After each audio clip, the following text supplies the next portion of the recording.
Hoje é presente. Tá, eu vejo 13 participantes aqui. Acho que é isso, nosso quórum, né? Tainá também, Vitória, Jean. O pessoal já está aí ou deixaram aberto? Ainda estão terminando o almoço, estão na sobremesa. Cafezinho.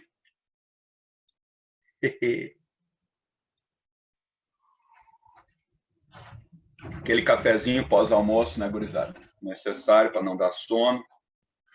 Bem que não tem como ter sono com aula de história, né? História do Brasil ainda, nossa.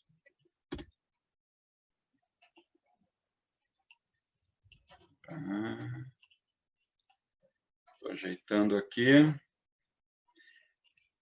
E aí, como é que tá aparecendo para vocês aí? Tudo certo? Deide. Beijão. Manda beijo. E aí, todos tomaram um cafezinho pós-almoço já? Aí? Ai, ai. Como é que tá aparecendo aí, gurizada? Tá aparecendo o slide e eu de cantinho aí? Tá certo? Isso. O slide passando certinho. Beleza. Podemos começar aí? Já foi, né? Aqueles minutinhos a mais que eu tomei do tempo de vocês antes. O meu já fechou 5 minutos aqui. Estou por vocês. Podemos começar? Bora! Vamos lá, então.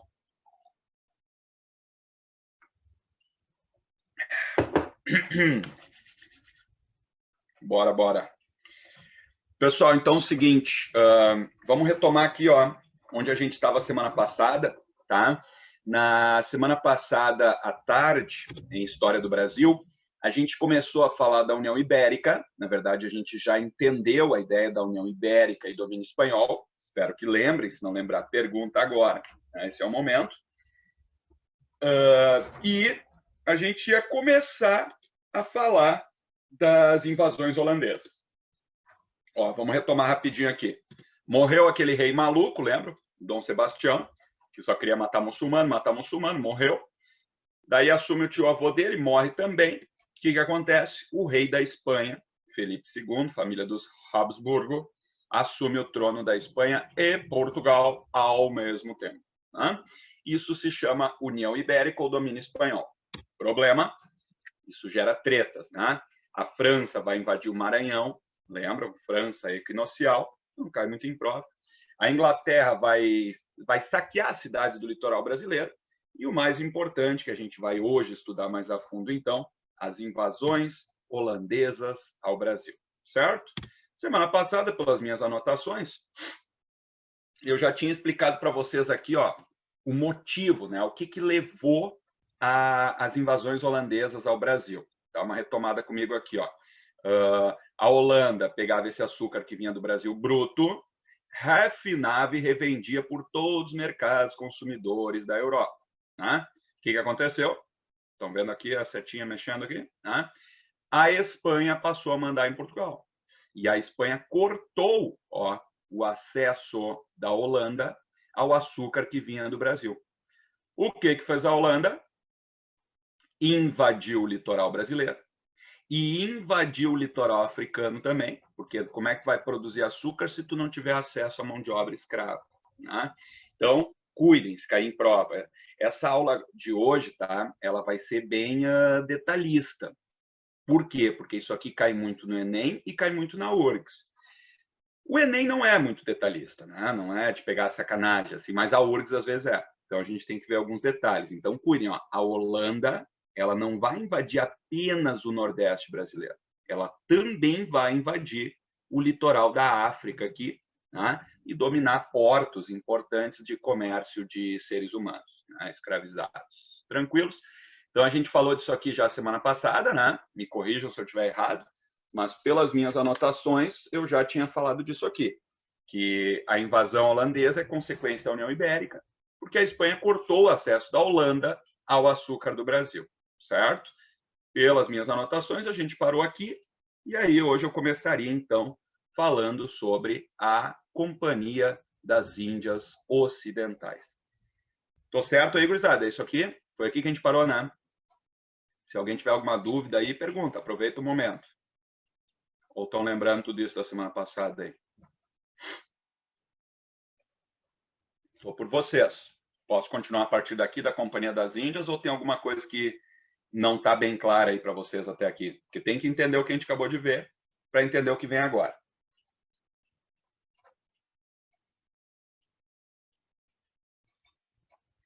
Alguém me diz alguma coisa aí?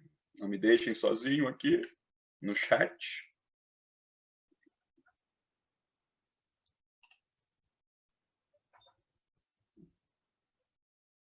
Ué, será que trancou aqui?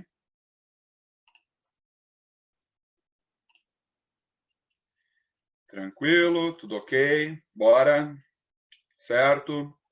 Jéssica, João Vitor, Iago, Diego. Fechou, então? Isso? Tá?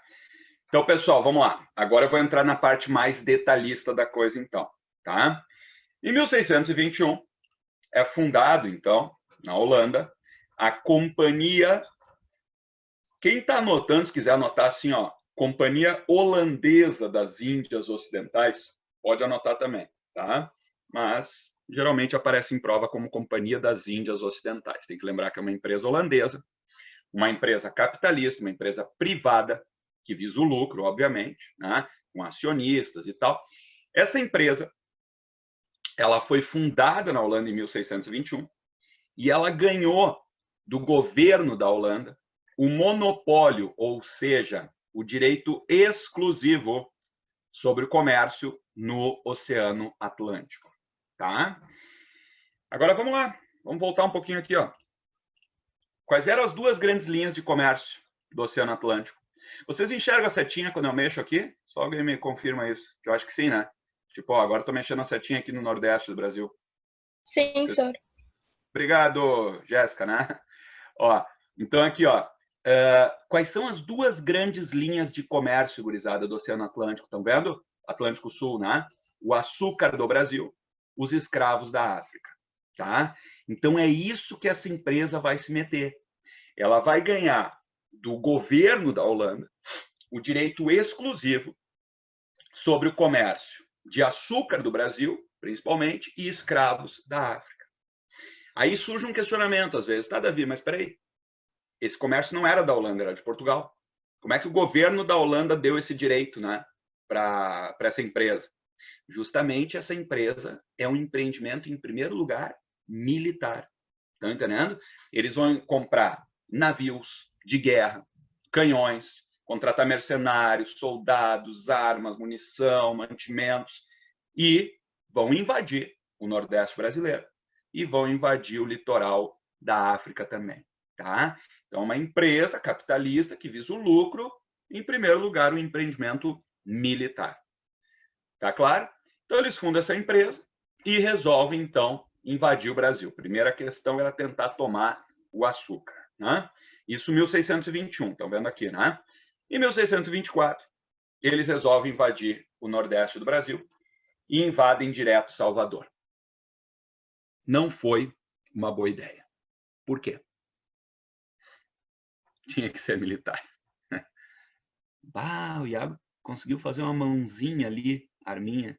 Ah, que sacanagem. Nem sabia que tinha como isso. Pra quê, né? Vamos lá. Tá, gurizada, agora vamos usar uma coisa séria aqui, ó. Por que invadir Salvador foi uma cagada? Por que não foi uma boa ideia? Alguém me responde aí rapidinho. Se atira, não tem problema errado. Mas por que não foi uma boa ideia invadir por Salvador?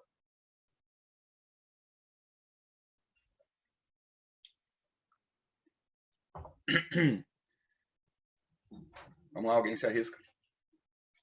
Boa, é isso aí.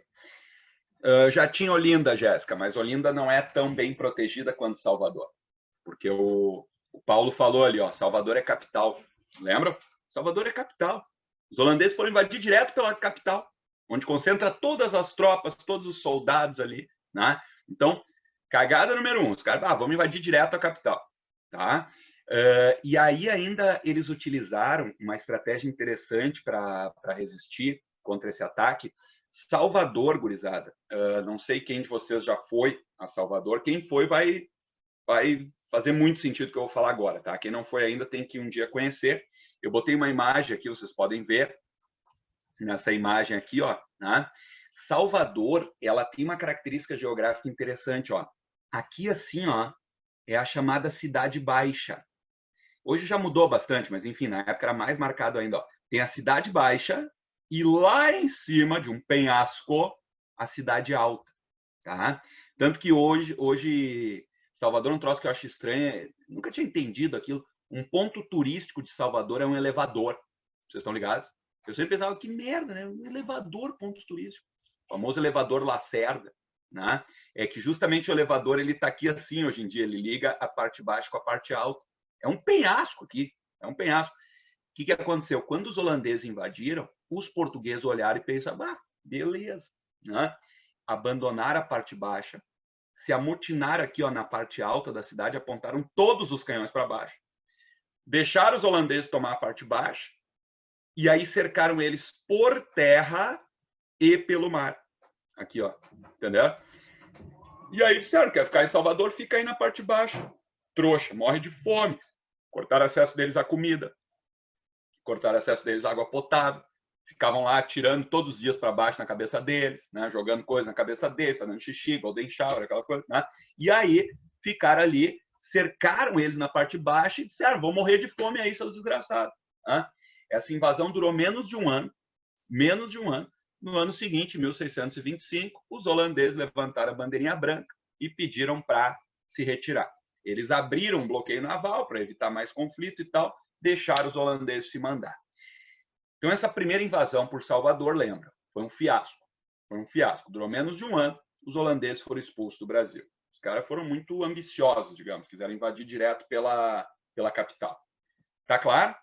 Aí eles voltam para a Holanda, vão pensar na vida, né? Vão pensar na vida. E aí, vão lá para aqueles coffee shops alucinantes de Amsterdã, né? E começam a pensar, tá, mas peraí, nós temos que invadir, tomar o açúcar e tal, né? Tá, vamos invadir. Salvador. Não, Salvador não. Vamos invadir por uma região que produza bastante açúcar, mas que não tem uma proteção tão boa quanto Salvador. E aí que vem a grande invasão, que é a que mais cai em provas, por Pernambuco. Olinda. A Jéssica já se ligou de Olinda, né? Olinda era um ponto importante. Tá? Olinda era uma cidade bem importante. Lembre que Pernambuco foi uma das duas capitanias que deram certo, lembra? Né? Pernambuco e São Vicente só. Então, Pernambuco, Olinda estava crescendo, se desenvolvendo, grande produção de açúcar, né? Senhores de engenho e tal. Então, essa segunda invasão é por uma região super importante também, mas não tão bem protegida quanto Salvador, na Bahia. E aí, essa é a grande invasão, tá, gurizada? Tem que saber detalhes aqui. Já caiu na URGS e pode cair de novo, tá? Então, vamos estudar as 3 fases da invasão holandesa via Pernambuco a partir de agora. Primeira coisa, deixa eu mostrar no mapa. Sei que tem alguns que às vezes não são muito bons na geografia. Olha esse mapa aqui, ó, tá? Pernambuco fica aqui, ó, Olinda e Recife, né? Pernambuco é aqui assim, tá? Bahia tá aqui, ó, Salvador. Eles não vão mais dominar Salvador. Isso aqui vai ficar como limite, ó.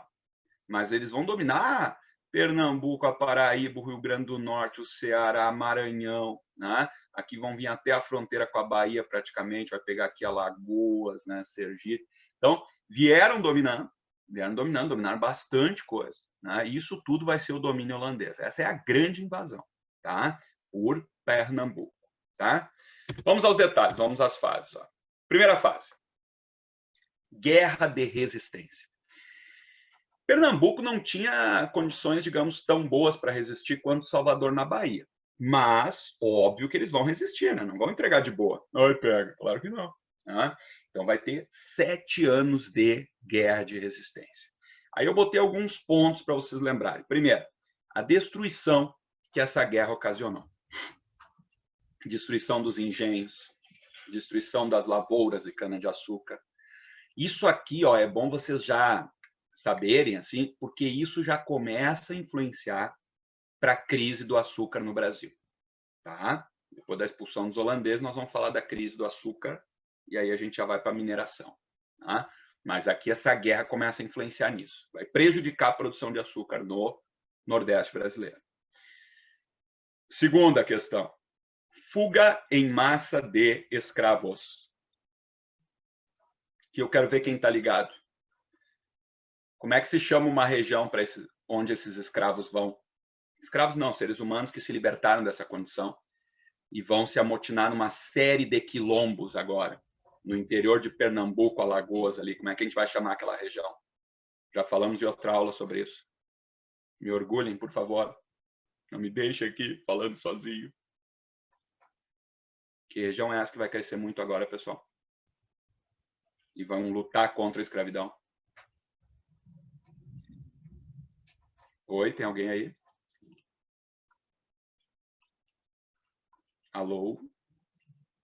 Palmares! Exatamente, João Vitor, Diegão. Né? Palmares, lembram disso, pessoal? Que na aula de escravidão a gente falou... Damares, tu vai ver. Iago. Palmares, pessoal. Palmares vai crescer muito. Lembra que na aula de escravidão a gente falou sobre Palmares, a resistência e tal, que eu disse para vocês que tinha que relacionar com as invasões holandesas, né, no Brasil. Então, nessa época aqui, tá, aquela região de Palmares, vão surgir vários quilombos, vão crescer e tal. Então, isso é importante. Ó, os escravos fugindo, o sistema de produção de açúcar se desorganizando. Tá? 7 anos de guerra. E no final, os holandeses vencem essa guerra. Tá? No final, a gente tem a vitória holandesa, certo? Então, 7 anos de guerra, tá? Destruição e tudo mais, a Holanda vence. A partir da vitória holandesa, eles vão mandar para cá um cara chamado Maurício de Nassau. Gurizada, eu sei que nomes é um troço chato, assim, não precisa ficar decorando muito nome, história e tal, mas tem algumas figuras que são muito marcantes que podem cair em prova. O Nassau é um exemplo, tá?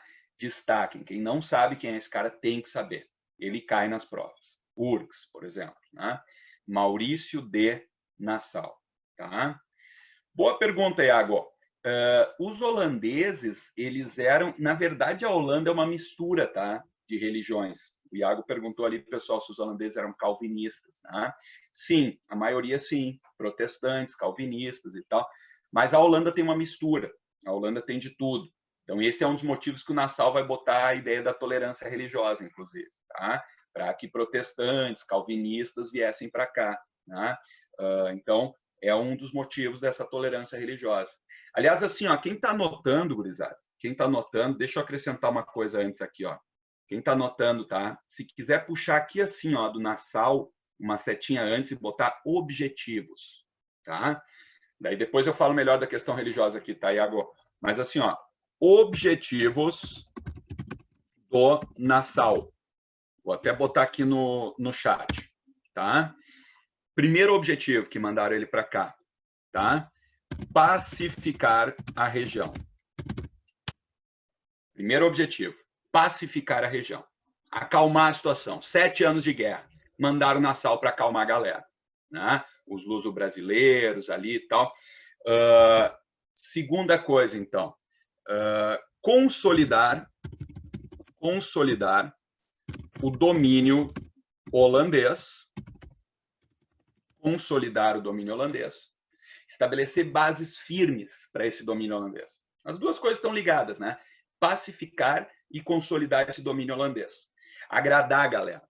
Por isso ele vai emprestar dinheiro para todo mundo. Para dizer, pô, quem sabe o domínio holandês pode ser uma boa até. Estão entendendo? Essa que era a ideia. Né? Então o Nassau vem para cá para pacificar a região, consolidar o domínio holandês e principalmente recuperar o quê, pessoal? A produção do quê? De açúcar. Né? Recuperar as lavouras e engenhos destruídos naqueles 7 anos de guerra. Tá? Quem não pegou, eu botei aqui no chat. Olha ali, ó, objetivos do Nassau, então. Pacificar a região, Consolidar o domínio holandês, estabelecer bases firmes para esse domínio holandês, tá? E recuperar as lavouras e engenhos. Aí mandam ele para cá cheio da grana. Ele é um funcionário da Companhia das Índias, eu quero que isso fique bem claro para vocês. Ele é um funcionário da Companhia das Índias. E ele chega aqui meio Silvio Santos holandês. Vocês lembram do Silvio Santos no auge dele? Não sei se ainda existe aquele programa Topa Tudo por Dinheiro, que ele entrava jogando aviãozinho, umas notas de 50, 100 pila, mas oi, quem quer dinheiro? Jogando aviãozinho e tal. O Nassau é isso. O Nassau é o Silvio Santos holandês. No auge, Silvio Santos mais novo, não esse sem noção agora, né? Decadente aí. Mas, enfim, o Nassau é isso, ele vai vir para cá cheio da grana para agradar, né, os senhores de engenho luso-brasileiros. Todos dominam esse conceito. Luso-brasileiros. É um conceito que cai bastante em prova. E acho que esse programa não existe mais, mas ele ainda taca aviãozinho. Pois é, eu nunca mais vi Topa Tudo por Dinheiro. Eu lembro que a minha avó assistia. Acho que era no domingo, não sei. Enfim. Luso-brasileiros, todos sabem o que é. Pessoal, o que é um luso-brasileiro? É um descendente de português, mas que nasceu aqui no Brasil já. Estão entendendo? Senhores de engenho. Eles eram luso-brasileiros. Eles eram descendentes, né, de portugueses, mas já era, sei lá, a segunda, terceira geração nascida aqui no Brasil. Tá? Então, ele vem justamente para tentar agradar esses senhores de engenho, esses luso-brasileiros, e convencer eles de que o domínio holandês poderia ser uma boa. Tá claro? Então, ele chega emprestando dinheiro para todo mundo. Juros baixos. Paga quando puder. Estão entendendo? Teve muitos engenhos, muitos senhores de engenho que abandonaram e foram embora, quando viram que iam perder aquela guerra. Né? Ele vai pegar essas fazendas que foram abandonadas por alguns senhores de engenho e vai financiar por um preço super acessível para novos senhores de engenho, né? Luso-brasileiros ou que viessem da Europa, vai estimular a vinda de gente nova, né, da Europa. Acho que fica melhor a luz assim, se eu fechar, né? Peraí.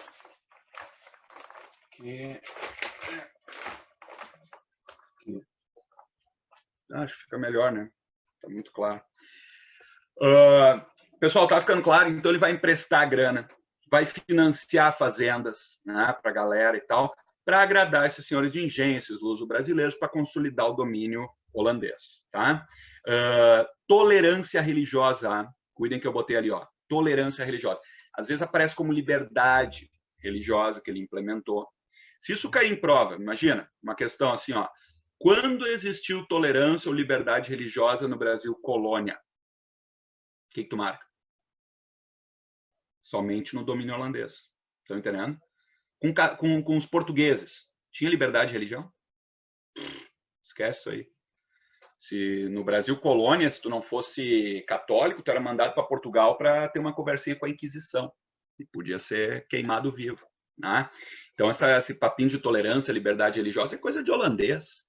Convenhamos, né, pessoal? Holanda, os holandeses são um povo à frente, né? Eles têm uma mentalidade mais à frente, vai dizer. Hoje, por outras questões, né? Mas nessa época aí era a questão religiosa. Galera se matando. Teve a reforma religiosa, tem católicos, tem luteranos, tem calvinistas, anglicanos, os caras se matando por religião. Os holandeses, a Holanda é considerado o primeiro país que começa a defender essa ideia de liberdade religiosa. Pô, bicho, cada um com a sua religião, vamos respeitar. Né? É um povo à frente. Tá? Claro, aqui tem um porém, cuidado. Religiões de matriz africana não eram permitidas. Tá? Só as religiões cristãs, digamos. Né? Judeus também, né? Podiam, mas não religião de matriz africana. O preconceito continua. Tá? E vamos deixar claro, Nassau fez isso não pelo bem da liberdade religiosa, para atrair mais gente para cá, protestantes que eram perseguidos na Europa, né? Para criar um clima mais harmônico aqui, para não ter conflito religioso aqui. Estão entendendo? Então, tolerância religiosa. Grandes melhorias urbanas. Ele vai investir muita grana no Recife, que é do lado de Olinda, né? O Recife era um pântano. Tá? Olinda, que era a parte alta da cidade, que era a parte nobre onde moravam os senhores de engenho.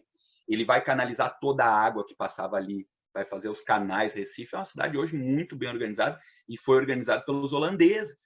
O cara investiu uma fortuna, fez pontes, sistema de esgoto, canalização de água, construiu escolas, construiu hospitais. Estão entendendo? Investiram uma fortuna, pessoal, no Recife. Recife virou o quê? A capital holandesa no Brasil. Entenda uma coisa. Olha esse mapa aqui. O Brasil tinha duas capitais nesse momento da história. A capital portuguesa, olha aqui, ó, Salvador, e a capital holandesa, Recife. Estão entendendo? Porque o domínio holandês, no seu auge, que é justamente o governo do Nassau, se quiser anota, inclusive, no governo do Nassau aqui, auge, período áureo, já caiu na URGS isso, do domínio holandês, é o Nassau. E eles não só é o auge, como eles expandem, ó, dominam até o limite da Bahia aqui, ó, até lá no Maranhão, chegaram a dominar, tá? E ainda atacam e dominam partes do litoral africano nessa época aí, tá? Então, é o auge do domínio holandês. Ah, ó, boa pergunta. Por que a paz é relativa? Porque paz mesmo não tinha, né? Não foi feito um acordo de paz. Estão entendendo? Aqui, ó, olha aqui, ó. Na fronteira aqui entre o domínio holandês e o domínio português tinha guerra. Era uma fronteira armada, entendeu? Relativa à paz no sentido de uma paz interna, né? Parou aquela guerra de resistência, né? Então, nesse domínio holandês aqui, nós temos uma relativa paz, mas a fronteira é de guerra, tá claro? Por isso, relativa paz, né? E aí o Nassau, então, né, vai investir uma grana, o Recife vai crescer e tal, aí tá todo mundo feliz, ah, viva a Holanda, pô, pessoal legal, emprestaram dinheiro para nós e tal, bababá. Problema, gurizada. Esse dinheiro que o Nassau estava investindo era de quem? Alguém me responde isso? De quem era esse dinheiro que ele estava emprestando para os senhores de engenho luso-brasileiros? Era dele? Eu preciso ver se vocês estão acompanhando e entendendo. Da Holanda, certo, Jéssica? Mas de quem especificamente da Holanda? Do rei? Era do... Não, aí que tá. Aí que tá, já não é do rei. Dos capitalistas holandeses, exatamente, Otávio, mais especificamente, João Vitor respondeu, da Companhia das Índias. Estão entendendo? O rei, né, o governo da Holanda autorizou que a Companhia das Índias viesse para cá, mas era um empreendimento privado. Então, o Nassau ele é um funcionário da Companhia das Índias. E ele estava emprestando dinheiro da Companhia das Índias para a galera. E todo ano a Companhia das Índias estava investindo e tendo prejuízo. Porque estava muito caro de manter isso aí. Imagina, o cara construiu Recife praticamente, prestou dinheiro para todo mundo. Tá? Chega uma hora que a Companhia das Índias vai resolver fazer o quê? Cobrar, né? Só que é capitalismo, não é? Cobrar.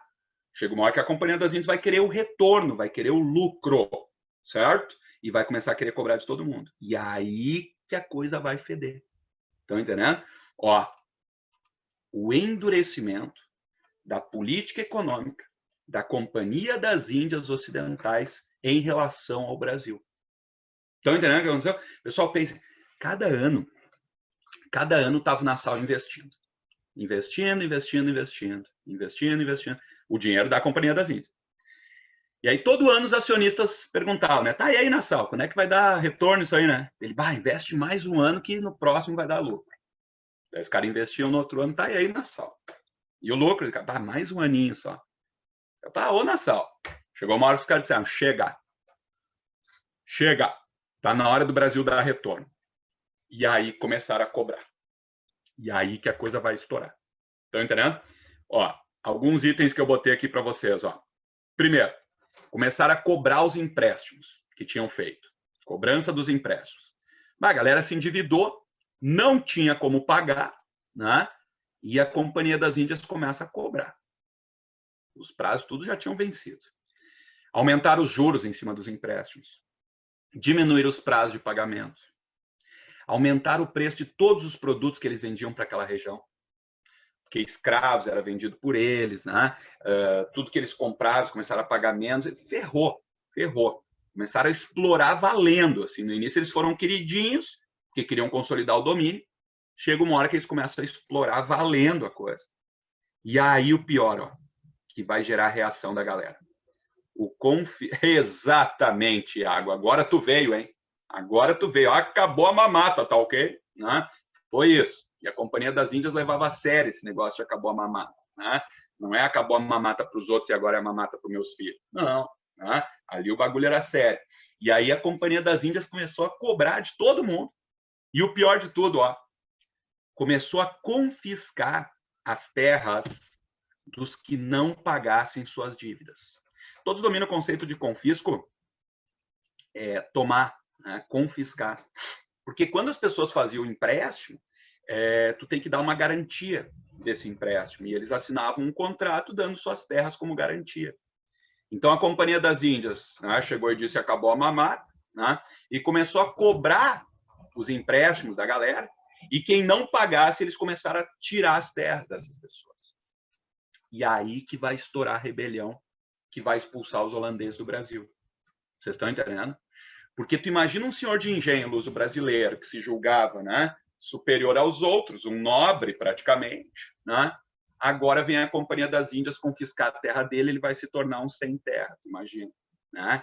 É isso que vai estourar então a revolta contra os holandeses, tá? Porque eles começam a querer confiscar as terras, né? Os caras começam a se revoltar e aí os senhores de engenho luso brasileiros vão organizar uma revolta, uma rebelião, um levante, uma insurreição contra os holandeses. E aí nós chegamos na terceira e última fase, chamada de Guerra de Reconquista. Tá? Essa guerra, isso aí caiu recentemente no Enem.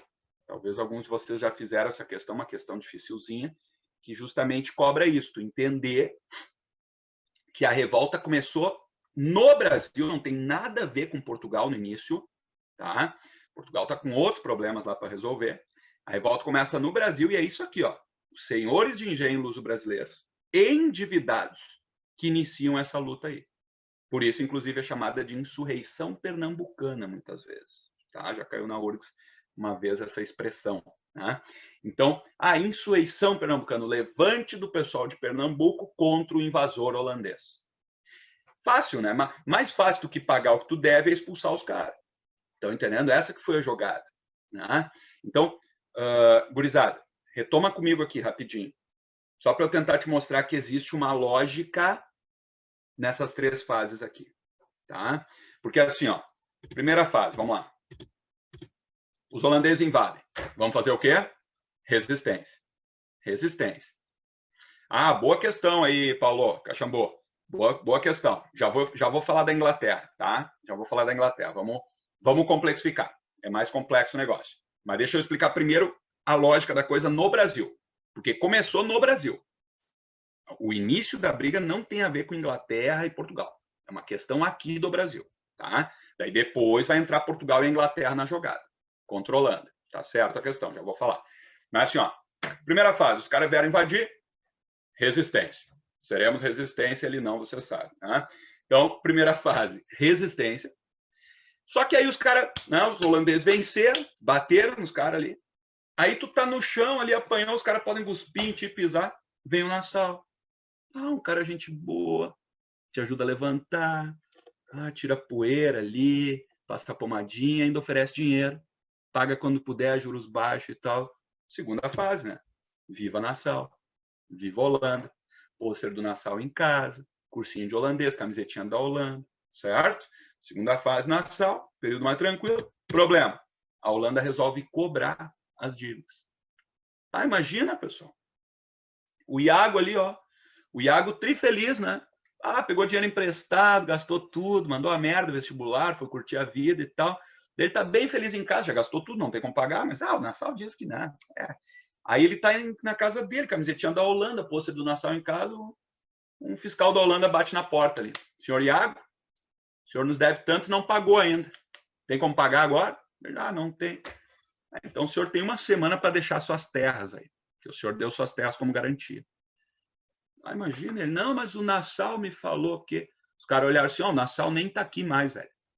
Detalhezinho, se quiserem anotar até, eu não botei aqui, ó. O Nassau, ele foi exonerado do cargo dele em 44.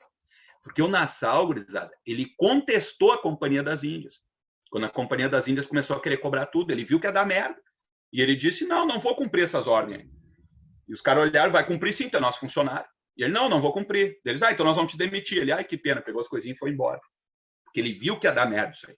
Né? E aí os caras começam a cobrar, o Iago se revolta, tira a camiseta, pisa, queima o pôster do Nassau e baixa os holandeses, eu sempre gostei mais de Portugal, né? É mais fácil do que pagar o que tu deve, é expulsar os holandeses do Brasil. Tá? E aí estoura essa terceira fase da guerra, né? Que é a guerra de reconquista, a terceira fase da invasão holandesa. Teve participação popular, índios, negros participaram, foi liderada justamente pelos senhores de engenho, luso-brasileiros, eles que começaram essa briga. No início não teve Portugal na jogada, no início não teve Inglaterra, tá? Só que aí, gurizada, olha só, eu vou puxar um negócio aqui, ó.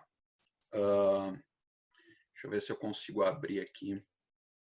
Eu vou puxar um outro troço aqui, ó, já que o Paulo perguntou um negócio aqui, ó, e vai que o Paulo está no momento de iluminação. Quando o Nassau foi demitido, a União Ibérica já tinha terminado. Ó, o Iago também. Pessoal, esse assunto é super complexo, tá? Por favor, se não ficar claro alguma coisa, me perguntem, tá? Mas vamos lá, deixa eu tentar agora complexificar e explicar alguma coisa para vocês. Estão vendo o quadro branco aqui? Estão vendo? Estão vendo que eu estou escrevendo aí, sim ou não?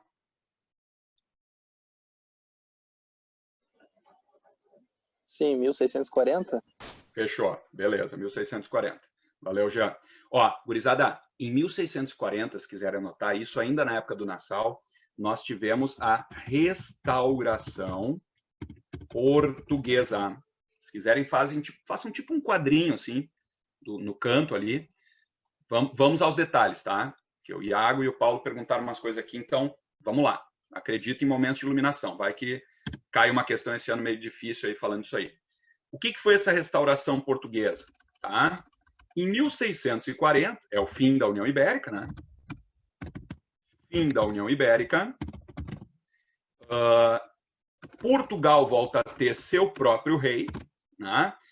Família dos Bragança. Eles conseguem assumir o trono em Portugal, mandam a Espanha a merda. Alguém sabe que família é essa? Dos Bragança? Alguém sabe me dizer alguém famosinho dos Bragança? É o Dom João depois, o Dom Pedro, que vão ser nosso imperador, né? Dom Pedro I, Dom Pedro II. Essa família dos Bragança, tá? Que assume o poder agora. Então, essa família dos Bragança assume o trono em Portugal, consegue expulsar, acabar com essa União Ibérica, com o domínio espanhol, junta a nobreza portuguesa e Portugal volta a ter autonomia, então. Né? Com apoio de quem, gurizada? Olha só. O novo grande amigo de Portugal. Os ingleses. Pessoal que não tem nenhum interesse, você sabe, estão sempre pensando no bem dos outros, né? Apoiar essa restauração portuguesa. Né? Essa restauração em Portugal, então, né? Deixa eu botar até em caps lock aqui, como se fosse um... Né? Porque isso aqui não cai muito, tá? Tanto que eu nem tinha botado ali, mas vamos lá, não tem problema. Essa restauração portuguesa, então, volta Portugal a ter seu próprio rei, com o apoio da Inglaterra. E aí, cuide um detalhe, olha só. Como Portugal recém se libertou do domínio espanhol, eles não tinham condição ainda de enfrentar a Holanda. Então, o que eles fizeram? Eles assinaram com a Holanda um negócio que ficou conhecida como Trégua dos 10 Anos, com a Holanda. Tá claro? Ó, Trégua dos 10 anos com a Holanda. Certo? Então, se quiserem, peguem isso aqui e façam tipo um quadrinho, assim, no canto do caderno, tá? Porque, reparem, essa trégua dos 10 anos, então, ela vai durar até 1650. Né? Até 1650. Deixa eu ver se eu consigo fazer um quadrinho aqui. Aí. Tá? Então, pulou aqui, Holanda. Mas, enfim, vocês já entenderam a jogada. Então, ó, gurizada, em 1640, a Inglaterra ajuda Portugal a se libertar do domínio espanhol, certo? Beleza. Portugal volta a ter seu próprio rei, 1640. Tá? E nesse mesmo ano, então, Portugal assina uma trégua dos 10 anos com a Holanda, do tipo, ó, então, por 10 anos eu não te ataco, tu não me ataca. Beleza. Certo até aqui? Ó, o que acontece daí? Vamos voltar aqui. Diga. Por que que eles fizeram esse acordo se eles eram amigos antes da União Ibérica? Vamos lá. Por que eles fizeram esse acordo se eles eram amigos? Tá, mas é que, Jéssica, rompeu, né? Com a União Ibérica rompeu, entendeu? Com a União Ibérica rompeu, a Holanda virou inimiga e atacou. Imagina, a Holanda estava dominando o litoral africano e o Nordeste brasileiro, que era de Portugal. Como é que tu vai ser amigo de alguém que tomou suas principais colônias? Entendeu? Nesse momento, a Holanda virou inimiga e quem é a nova grande amiga de Portugal agora? Inglaterra? Inglaterra. Tá entendendo? A Inglaterra vira a nova grande amiga e a Holanda inimiga, então, de Portugal. Tranquilo? Sim. Ó, obrigada. Beleza. Ó, e aí o que acontece? Vamos lá. Vamos voltar aqui para entender a complexidade do negócio. Ó, isso foi em 1640, gurizada. Estão vendo? Em 1640, durante o governo do Nassau, Portugal se liberta da Espanha e volta a ter seu próprio rei. Né? E aí, respondendo a pergunta do Iago, ó, 1644, Iago, 44 foi a demissão do Nassau. Entendeu? Portugal já tinha acabado a União Ibérica. Né? Em 44, Nassau é demitido. Em 45, estoura a luta no Nordeste contra os invasores holandeses. Por enquanto, sem participação de Portugal. Por quê? Porque em 40, Portugal tinha assinado aquela trégua com a Holanda de 10 anos. Então, se quiserem anotar, ó, de 45 a 50, aqui, ó, gurizada, de 45 a 50 foi uma luta do pessoal do Nordeste contra os holandeses. No início, não teve ajuda de Portugal. Quando é que Portugal começa a mandar ajuda? Quando é que Portugal começa a mandar ajuda? Quando termina a trégua dos 10 anos. Ou seja, em 1650. Estão entendendo? Em 1650 terminou essa trégua dos 10 anos e aí Portugal começa a mandar ajuda. E aí, em 1650, ó, se quiserem anotar aqui, começam a vir os navios portugueses, né? E tá ficando claro até aqui? É bem complexo, admito. Esse é um assunto complexo. Ó, deixa eu jogar uma outra questão que às vezes vocês perguntam, mas ninguém perguntou ainda. Davi, mas e a Inglaterra e a Holanda? A Holanda não ficou mandando navios aqui para ajudar o pessoal, os holandeses? Não, porque a Holanda lá na Europa está tomando um pau de quem? Quem é a nova potência emergente que está dando um pau na Holanda lá, na Europa, agora?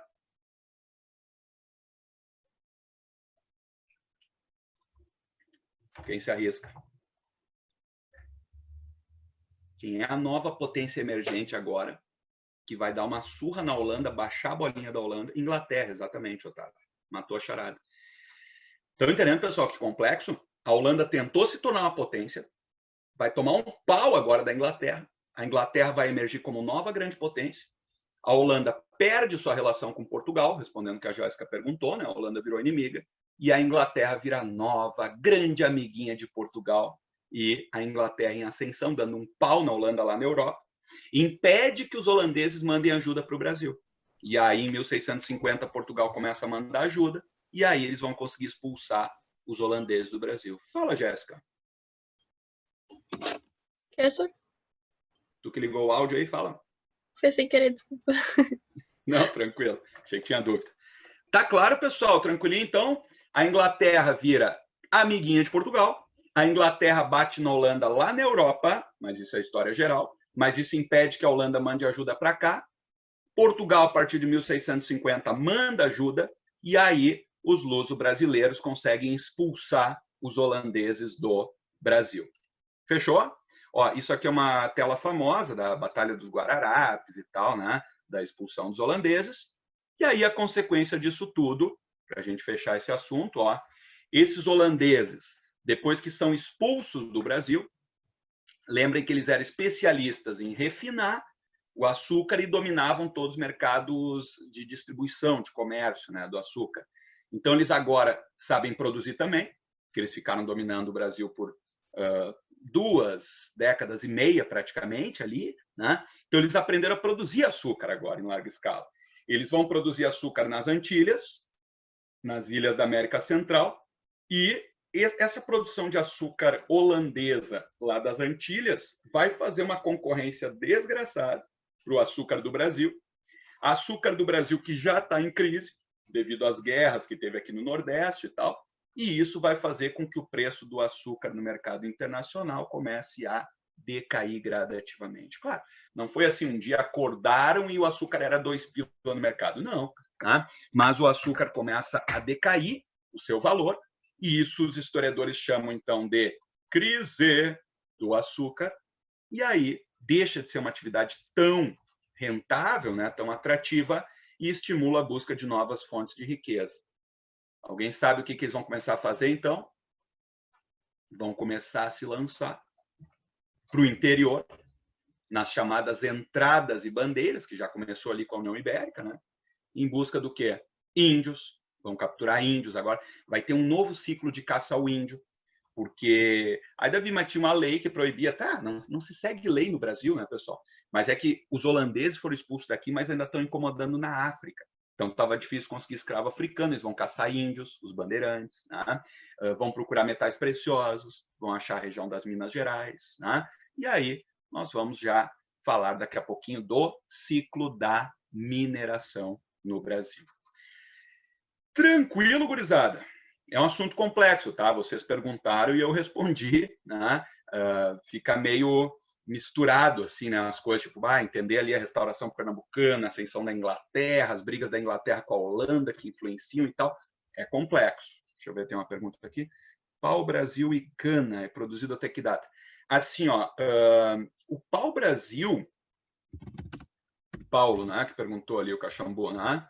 Pessoal, o pau-Brasil, vamos botar assim, ó, até 1550, digamos, né, seria o grande momento, tá, da exploração extrativista do pau-Brasil. A partir de 1550 já destruíram praticamente com todo o pau-Brasil do litoral, tá? E o açúcar, só para a gente se localizar, o auge, porque assim, ô Paulo, cuida, cana produzida até que data, aproximadamente? Até hoje, né? Lembre que cana-de-açúcar, até hoje, o Brasil é um produtor. O Nordeste brasileiro produz bastante, a questão do etanol e tal. Mas o auge, ó, da cana-de-açúcar, eu vou colocar aqui para vocês, seria entre 1560 a 1660. Que é agora, ó, 1660, né? Aproximadamente, quando eles expulsam, né, os holandeses, ó, 1654, né? A partir de 1660 já se coloca, então, o declínio da produção de açúcar, então, no Brasil, tá? E o ciclo da mineração vai começar em 1700 agora, nós vamos falar sobre isso. E aí, gurizada, tranquilo? Ficou claro? Mande aí se tiver alguma dúvida, senão nós já vamos seguir.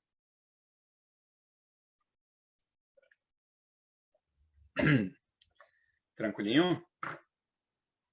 Alguma dúvida? Invasões holandesas? Fechamos.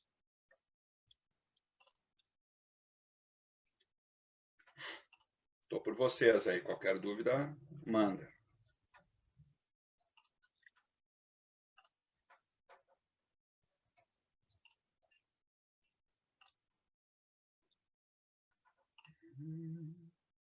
Nada? Tudo certo? Tranquilo? Querem tomar uma aguinha aí rapidinho no banheiro ou podemos seguir já? Estou por vocês. Terminando a aula aqui, eu posto os slides, tá? Fiquem tranquilos. Posto os da manhã e os da tarde também. Tudo ok? Tudo certo? Iago, João Vitor? Alguém tem alguma dúvida aí? Paulo, Jean, Jéssica, Otávio? Qualquer dúvida, mande aí, senão eu vou seguir, então. Por mim tá tudo certo, senhor. Jéssica fechou, então. Tudo certo. Já ok, João Vitor. Bora, então. Seguimos, não precisamos fazer pausa? Vamos, né? A gente tem aqui, o quê? 13h10, né? Bora, então. Diegão, tá aí também. Vamos lá. Bora. Partiu. Pessoal, é o seguinte, então, olha só. Nordeste açucareiro, crise, invasões holandesas, declínio. Começa agora, então, em larga escala, as penetrações territoriais. Está aparecendo aí o slide para vocês? Penetrações territoriais, tranquilo? Não deu pau aí? Ah, esse programa é bom, né? Funciona bem. Tudo certo. Tudo certo, senhor. Tudo certo. Aí. Ah, esse programinha é massa, cara. Nunca tinha usado. Show de bola. Vamos lá. Olha só. Penetrações territoriais. Gurizada. Primeira perguntinha básica que vocês têm que saber responder. Quantos tipos de penetração existem? Ha, ha, ha. Não viaje, né? Engraçadinhos. Que é história, não é biologia, tá? Dois tipos apenas, né? Eu sei que tem uns que ficaram... Não, não viaja, né? Dois tipos, ó. Entradas e bandeiras. Tem que saber diferenciar as duas, tá? Então, eu já fiz aqui um slide, ó, botando o basicão, então, para vocês, tá? Primeiro, as entradas eram expedições oficiais. O que quer dizer isso? Financiadas pela coroa portuguesa, tá? As entradas era o governo que organizava. As bandeiras, ó, já vamos fazer comparativo aqui, ó. As bandeiras eram particulares, tá? Então, as entradas eram bancadas pelo governo, expedições oficiais, tá? As bandeiras eram particulares, tá? Ah, agora que eu descobri. Olha que legal, dá para... Ah, vocês vão rir, né? Dá para... Olha só, que massa. Eu posso fazer assim, ó, né? E comparar aqui, ó. Eu tenho que aprender... Eu vou mexer mais nesse programa aqui. Ele deve ter altos recursos. Ó, então vocês têm que comparar isso aqui, tá? Ó, expedições oficiais e expedições particulares, tá? Aparece para vocês isso aqui que eu risquei aqui? Olha que legal. Estou emocionado aqui. Aparece. Mas olha só. Tá, beleza. Não, era isso que eu estava procurando descobrir. Legal. Vai dar para mexer mais em mapas agora também, quando precisar. Ó, então, vocês têm que saber comparar, tá, gurizada? Isso aqui cai, ó. Entradas, então, expedições oficiais, bandeiras particulares. Os caras iam com a sua própria grana. E aí os objetivos delas, ó. As entradas, que era do governo, buscavam o quê?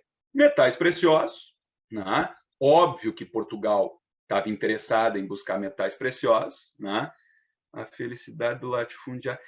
A Rita estava quieta até agora. Ela passou 3 períodos em silêncio, né? Aí no 4º período ela aparece para quê? Para me agredir, para me chamar de latifundiário. Tudo bem, Rita, eu também te amo, tá? Um beijo no coração, tá? Olha só, pessoal, falando sério. Então as entradas buscavam metais preciosos, né? Não, ela não tinha dado um oi hoje, vai dizer. Vocês viram como eu sou agredido aqui, né? Mas tudo bem. Eu retribuo com amor, tá? Vamos lá. Pessoal, me segurei, estou concentrado na tua aula maravilhosa. Ah, tá bom. Agora vem puxar o saco. Tudo bem. Vamos lá, olha aqui, ó. Entradas. O que o governo queria encontrar? Metais preciosos e território. Desbravar território, né? Ir mais para o interior, ver o que tinha, se tinha riquezas e tal. Porque lembrem que a Espanha, desde o início, está achando metal precioso. Portugal até agora não encontrou. Né? Então, eles queriam desbravar território, encontrar metais preciosos, encontrar produtos tropicais, enfim, né? E metais preciosos. Já as bandeiras, cuidem desse detalhe, que eram particulares, não buscavam territórios, gurizada. As bandeiras buscavam, ó, lucro imediato. Metais preciosos, lucro, né? Índios, para escravizar e vender no litoral, porque está difícil conseguir africanos. Os holandeses ainda estão metidos lá no litoral da África. E gado. Índio e gado. Tá?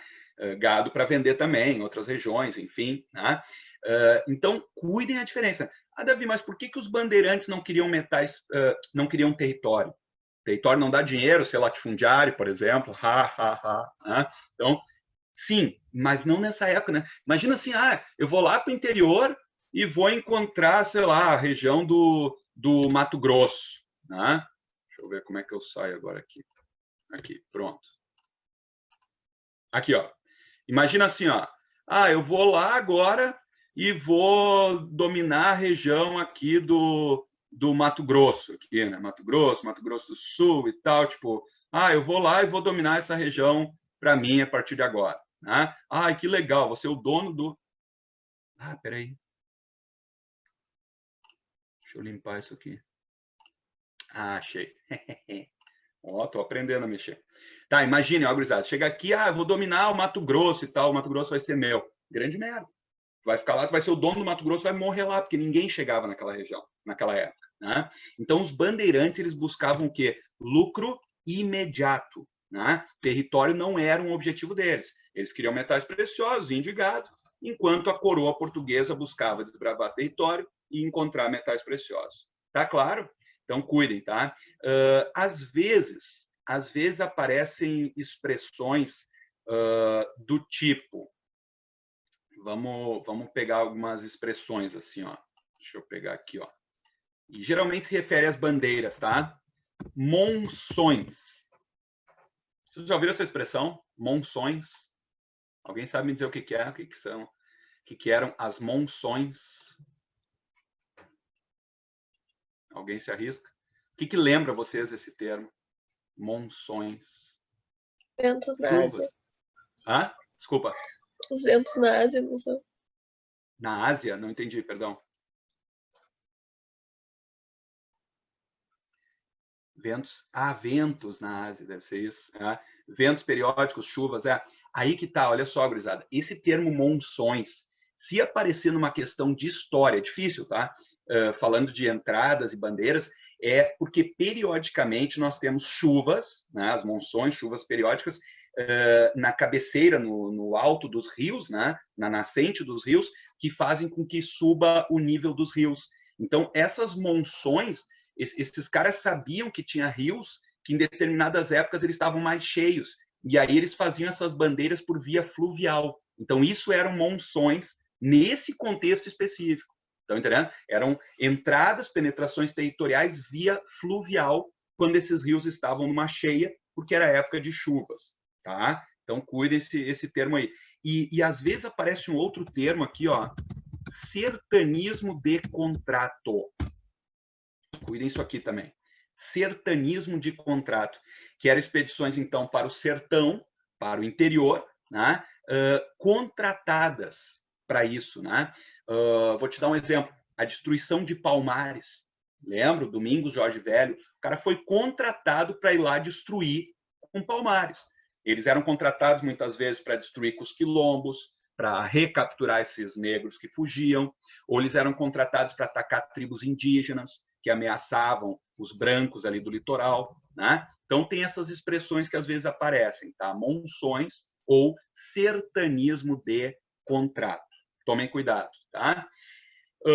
Qual vocês acham que mais tem chance de cair em prova? Qual vocês acham que mais, digamos, marcou, assim, qual foi mais importante para a história?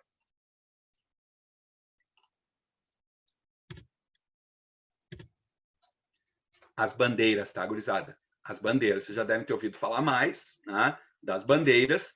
Então, as bandeiras são mais importantes, né, e cai mais em prova. Então, assim, ó, primeira coisa que eu botei, vocês têm que cuidar. Existe todo um debate sobre os bandeirantes e tal. Olha esse mapa aqui, ó. Isso aqui vai mostrar, então, as principais bandeiras, tá? Ó, aqui até a legenda nos diz, ó, o sertanismo de contrato aqui, ó, para destruir com os quilombos, para atacar os grupos indígenas do interior, tá? Mas a maioria vai partir daqui, ó, São Vicente e São Paulo. Estão vendo aqui essa região? Tá? São Vicente e São Paulo. E aí, cuide uma coisa, ó, porque assim, ó, por muito tempo na história do Brasil, ó, daqui vão partir a maioria, então, das bandeiras, tá? Por muito tempo na história do Brasil, se criou uma história de que os bandeirantes eram heróis. Os heróis bandeirantes que desbravaram o interior. Davi, não entendi muito bem, porque normalmente as questões falam interiorização e território com os bandeirantes. Boa pergunta, Paulo. Vou responder agora, fica tranquilo. Tá? É aí que eu quero chegar. Mas assim, ó, calma. Vou chegar nessa resposta aí, que é bem importante. Vamos lá. Olhem esse mapa, inclusive. Já respondendo um pouquinho a pergunta do Paulo. Ó.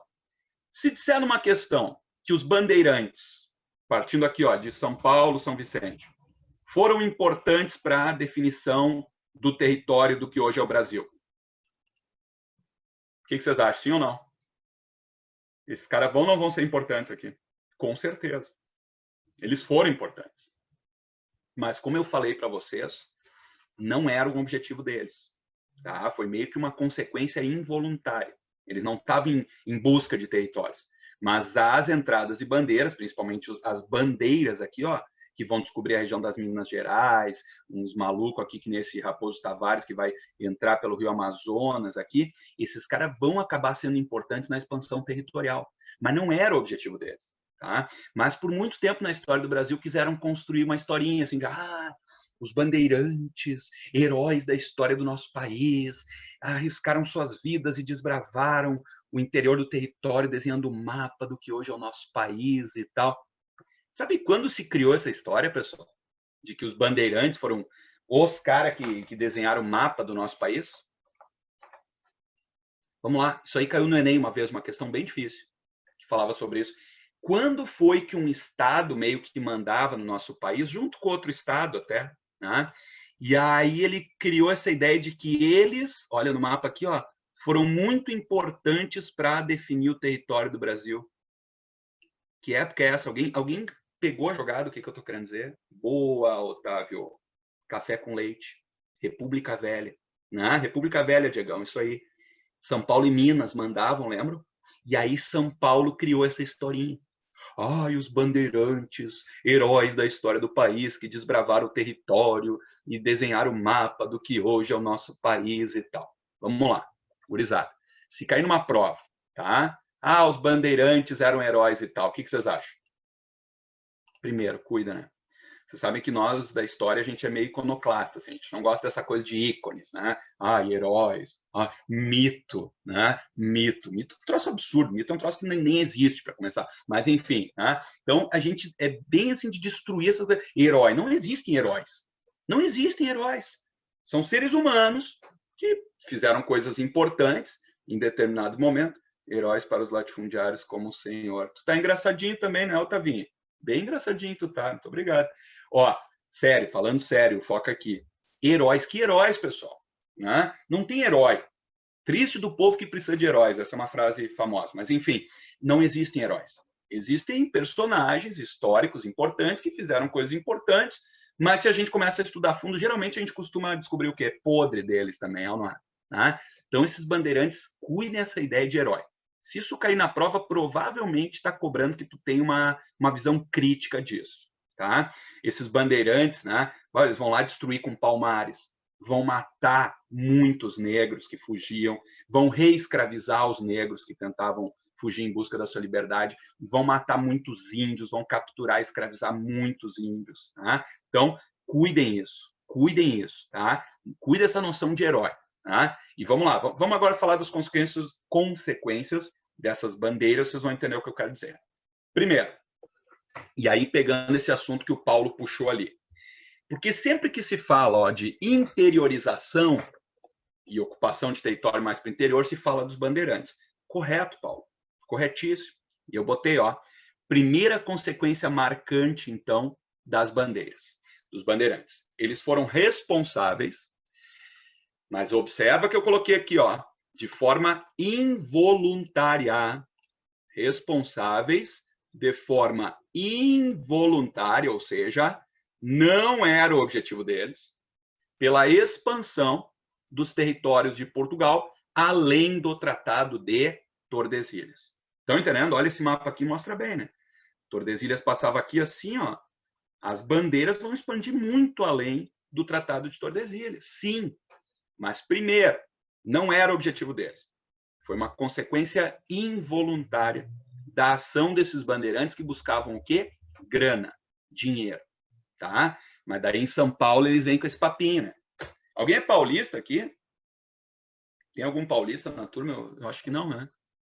Ou alguém morou em São Paulo um período? Não.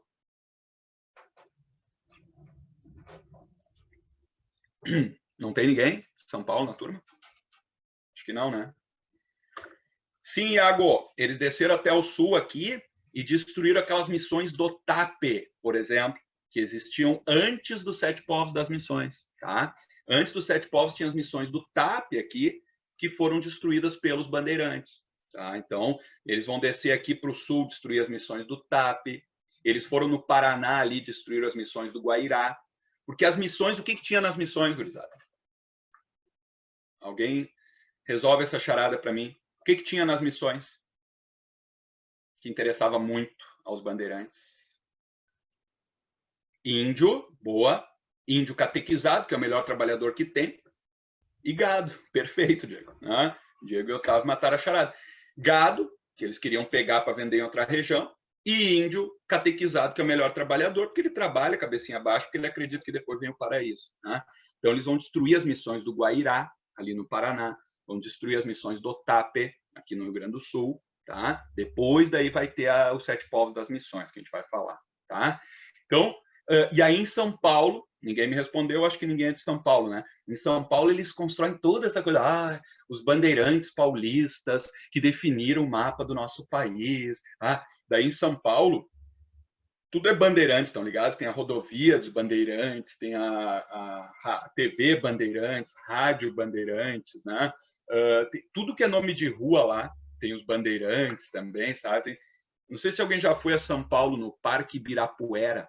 No Parque Ibirapuera tem um monumento às bandeiras, seguido amanhece pichado aquilo lá, porque a galera odeia aquilo. Pô, os bandeirantes mataram os índios, pessoal, um troço muito sacana, querer botar eles como heróis. Né? Mas, sim, não podemos negar, Paulo, a importância dos bandeirantes para a expansão territorial. Tá? Eles foram muito importantes para esse processo aqui, de expandir o território além do Tratado de Tordesilhas, tá? Mesmo que não fosse o objetivo deles. Tá claro, gurizada? Então, cuidem, tá? Primeira questão. Foram importantes? Foram, mas não era o objetivo deles. E agora, questionando a questão do herói, né? Segunda consequência importante das bandeiras aí, dos bandeirantes, eles foram responsáveis pelo extermínio de vários grupos indígenas. Vários grupos indígenas. Porque assim, gurizada, o que aconteceu? Quando os brancos, né, os portugueses, chegaram no Brasil e começaram a ocupar pelo litoral, você sabe, foi uma catástrofe para os povos nativos, para os índios que aqui viviam. Né?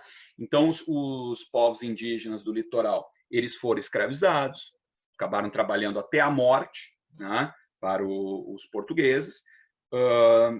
Os que não foram escravizados, né, e tiveram que trabalhar até a morte, eles fugiram para o interior. Né? Foram vivendo no interior, porque eles viram que não valia a pena para eles o contato com os brancos. E aí o que os bandeirantes vão fazer? Vão lá para o interior caçar esses índios agora, levar eles para o litoral e vender eles como escravos para trabalhar até a morte. Estão entendendo que herói é esse? Que herói é esse? Tá? Cuide, tá? Então, segunda consequência aqui das bandeiras já nos leva a questionar muito forte, né, essa questão do herói. Ok? E terceira consequência importante, e aí talvez a mais importante das consequências das bandeiras, a descoberta da região das Minas Gerais. Eles que descobriram a região das Minas Gerais, e a partir dessa descoberta, né, da região das Minas Gerais, nós teremos então o ciclo da mineração no Brasil. Tranquilo até aqui, gurizada? Deixa eu contar uma história rápida para vocês aqui, porque a gente não precisa ver um por um as bandeiras e tal, né? Mas você sabe a história do Anhanguera? Já ouviram falar? Deixa eu escrever aqui essa figura, tá aqui, peraí. Deixa eu botar até na imagem aqui, para vocês verem. Esta figura aqui, o Anhanguera. Anhanguera. Alguém já ouviu a história desse cara aqui? Desse bandeirante? É esse cara aqui, ó. Tá aqui nessa imagem. Ah, a faculdade, Anhanguera e tal. Tá, mas esquece. Esse cara aqui, ó. Eita, peraí. Alguém já ouviu a história desse cara? Não. Olha só para vocês terem ideia. Uma historinha só. Anhanguera. Esse cara aqui, o Anhanguera, tá? Essa imagem à esquerda aqui não é o de baixo, tá? Esse aqui é o Domingos Jorge Velho que destruiu o Palmares, tá? Esse Anhanguera é o apelido indígena que deram para ele, que quer dizer diabo velho, tá? Porque ele sacaneou os índios, ele sacaneou muito forte os índios, tá? E essa imagem aqui, ó, vocês estão enxergando essa imagem aqui, ó? Essa imagem aqui refere-se a isso, a sacanagem que ele fez com os índios. Ele chegou lá na região do que hoje é Minas Gerais, né? E ele sabia que por lá tinha metais preciosos e que os índios sabiam onde tinha. E aí ele chegou e perguntou, tinha um tradutor, né? Levou o tradutor junto e tal. E ele chegou e perguntou onde é que tem essas pedrinhas aí, esses metais aí, essas pedrinhas brilhosas aí que vocês não dão bola, para nós é importante, onde é que elas estão? E aí os índios olharam e disseram, nós não vamos dizer para vocês. A gente sabe que vocês querem roubar a riqueza da nossa terra e tal, nós não vamos dizer onde é que estão. Aí ele, olha que sacanagem que ele fez, pessoal. A trollada que ele deu nos índios. Ele chegou e disse assim, ó, para o tradutor, né? Avisa esses índios aí que se eles não me disserem onde estão essas pedrinhas preciosas, onde eu consigo mais, eu vou queimar o rio deles. Lembrem que o rio é sagrado para os índios, né? Só que os índios riram, né? Tipo, esse homem branco idiota acha que a gente é trouxa, que a gente vai acreditar que ele pode queimar o rio. A gente sabe que o rio não queima. Ele olhou e disse, olha só, avisa eles que eu vou queimar um pouquinho só da água do rio deles agora. E se eles não me mostrarem onde estão as pedras preciosas, eu vou queimar todo o rio deles. Eles ficaram rindo dele, né? Aí ele mandou um dos que estava junto com ele ali na bandeira, né, que ele fez para o interior, pegar um pote, como mostra nessa imagem aqui, ó, né? Pegar um pote com álcool. Aqui, ó, estão vendo? Que os índios não conheciam álcool. Olha que sacanagem, pessoal. E aí ele pegou e tocou fogo num recipiente com álcool.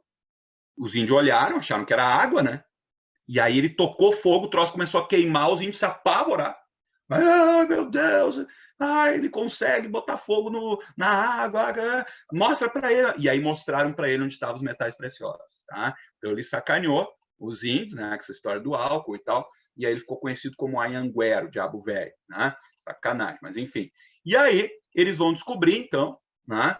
Onde era a região das Minas Gerais. E a partir daí a gente vai falar agora, bem importante também, o ciclo da mineração no Brasil. Tranquilo, pessoal, até aqui? Ciclo da mineração, então, podemos começar bem de leve? Ciclo da mineração. Bora? Alguma dúvida, não? Até aqui? Vamos lá, vamos começar bem de leve, tá? Porque assim, ó, o que eu gosto de fazer? Primeiro, eu quero colocar as informações bem básicas para vocês sobre a mineração e depois aprofundar, então, as características do ciclo da mineração, tá? Então, mineração ou ciclo da mineração, como preferirem chamar, né? Vamos começar pelas informações básicas. Onde, o que e quando, tá? Vamos hoje falar as informações básicas, daí na próxima semana eu aprofundo com vocês os detalhes do ciclo da mineração no Brasil. Primeira questão, então, onde? Tá? Ali a região das Minas Gerais, que hoje é o estado de Minas Gerais. Depois a gente vai ver, depois da Guerra dos Emboabas ali, um grupo vai ser expulso e vai mais para o interior. Aí vai ter Goiás, Mato Grosso também. E eu botei Bahia. Bahia, tu anota se quiser. Bahia não costuma cair muito, porque na Bahia eles encontraram, no interior da Bahia, especificamente uma região ali que ficou conhecida como Chapada Diamantina. Aliás, uma região maravilhosa. Para quem curte natureza, fazer trilhas, umas cachoeiras incríveis e tal. E lá eles encontraram diamantes, tá? Chapada Diamantina, interior da Bahia ali. Mas, obviamente, né? Obviamente, o grande ciclo da mineração, né, o início ali, o boom, o grande momento da mineração foi a região das Minas Gerais, tá? Região das Minas Gerais é que vai ser, digamos, o auge ali, né? o grande momento da mineração. Depois vai mais para o interior, Goiás, Mato Grosso e Bahia. Raramente aparece. Ok? Segunda pergunta, ó, básica. O quê? Qual foi o principal produto explorado no ciclo da mineração no Brasil? Ouro. Muito ouro, tá, gurizada? Muito ouro. Ouro é o principal produto do Brasil. Deus vão dizer, ai, Davi, isso é óbvio, né? Não é tão óbvio assim, tomem cuidado. Se cair a América Espanhola, por exemplo, qual foi o principal produto explorado na América Espanhola? A gente já falou sobre isso. Principal produto, América Espanhola, vamos lá. Mineração.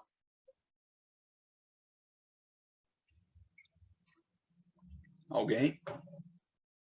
Muito bem, Jéssica, muito obrigado. Diegão também. Prata. Prata, tá? Quem está anotando, se quiser, anota no cantinho. Espanha, prata. Brasil, ouro. Em segundo lugar, diamantes, tá? América Espanhola, prata. Brasil, ouro. Segundo lugar, diamantes. Segundo lugar, diamantes. Prata, bem pouquinho acharam no Brasil, tá? E aí, cuidem, ó, uma informação já que é importante para as próximas aulas, quando a gente aprofundar a questão do ouro, tá? O grande boom, o grande ciclo da mineração no Brasil, o início ali, a exploração do ouro, é o chamado ouro de aluvião. Ouro de aluvião. O que é o ouro de aluvião? É esse ouro encontrado na margem dos rios. Ó, essa imagem aqui mostra um pouco isso, tá? O cara aqui, ó, com uma bateia na mão, estão vendo aqui? Bateia é tipo uma peneira sem os furos, né? Tipo uma gamela ali, um recipiente, tu fica mexendo até encontrar o quê? As pepitas, as pequenas pepitas de ouro, né? Então esse ouro de aluvião é esse ouro que tu encontra em pepitas, pequenas pedrinhas, né? Na margem dos rios, né? Tu vai revirando a terra, aqui, ó, aqui tem um escravo, provavelmente, revirando a terra, né? E o outro ali com a bateia, mexendo, né? Para tentar achar a pepita de ouro. Esse é o ouro de aluvião, tá? Que é muito fácil de extrair, não é, gurizada? Tu precisa de muita tecnologia para isso? Claro que não, né? Tu, uma peneirinha, uma bateia, uma bermudinha. Bermudinha opcional, tá no meio do mato, né? Mas tu não precisa muita tecnologia. Então esse ouro de aluvião, ele é fácil de extrair. Porém, qual é o problema? Quando a notícia se espalha, né, de que aquela região tem ouro de aluvião, que é só chegar lá, botar a galera ali a catar as pepitas de ouro, muita gente vai para aquela região. E esse ouro ele não se renova, né? Tipo, achou uma pepita, brotou outra. Não, né? Então é um ouro que acaba se esgotando rápido, tá? E isso vai nos explicar o que eu vou te explicar agora já. A terceira pergunta básica, que é quando e quanto tempo durou esse ciclo da mineração.